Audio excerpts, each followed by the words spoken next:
So, why are we fat?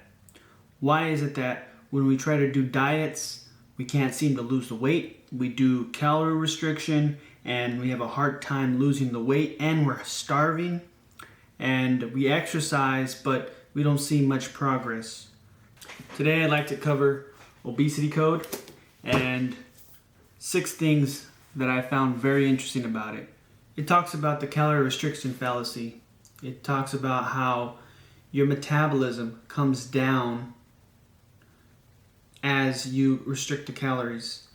I'm not sure if you've seen some of the Biggest Losers. There are some examples of some Biggest Losers that they do calorie restriction, they do exercise, and they do lose the weight, but as a result they have a lower basal metabolic rate than a person of their size. So the question is, why does that happen? The book says it's due to hormonal reasons. The second part is a overfeeding paradox. That because certain foods that trigger certain hormones make you hungry. The hormones that typically affect this are leptin, ghrelin, and insulin.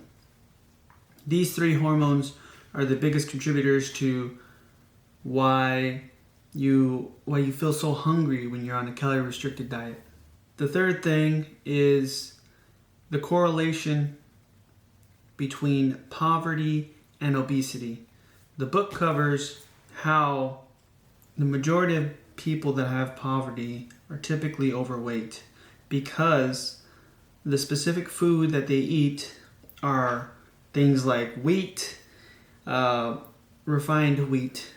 refined carbohydrates, cereals, cookies, refined corn products. These products are cheaper to produce and cheaper to buy compared to a piece of meat and vegetables.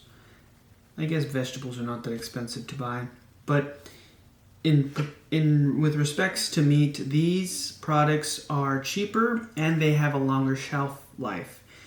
And the government provides funding for the agriculture needed to manufacture these corn, wheat, and grain products that we consume. And those products specifically are the ones that contribute to the most obesity. The fourth part that I like about this book is that it talks about the effects of fructose on the body and how sugar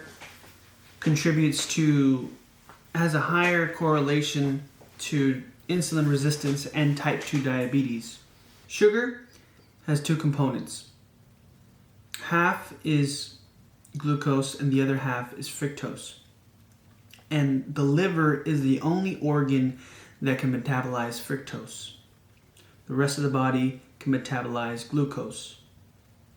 With that being said, sugar and fructose, specifically in sugar, is the biggest contributor to non-alcoholic fatty liver.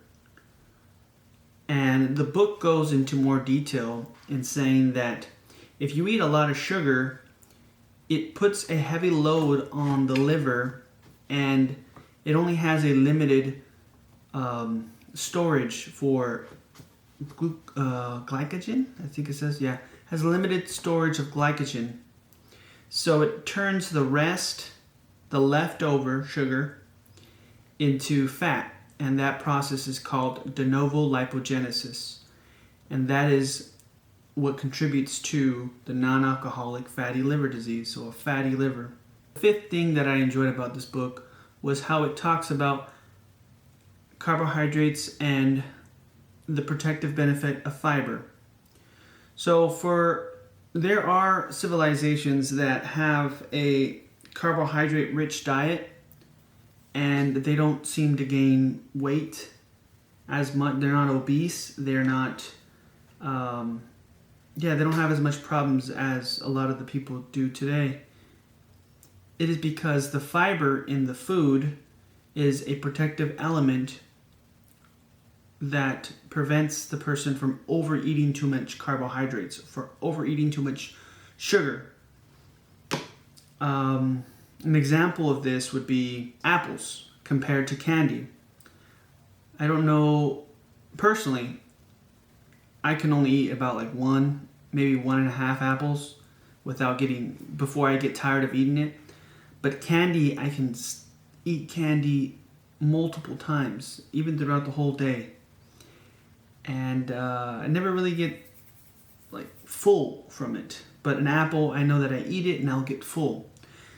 It's because the fiber in the apple is what causes the satiety that causes you to stop eating so much sugar. And the book goes into more detail about the glycemic index and the glycemic index load, and how those are used to figure out how much a specific carbohydrate or specific carbohydrate type of food affects you and affects your blood sugar levels. And in the end, the book pretty much says that the way to lose weight, to shed those pounds, is to go on a low carbohydrate diet and try intermittent fasting. If you are going to start fasting, the best way you can do it is just skip breakfast. Those are the 6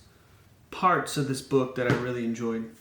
The book again is Obesity Code, and it talks about how insulin is the biggest cause of obesity, and what triggers the insulin is refined carbohydrates and sugars. And that is why I like this book.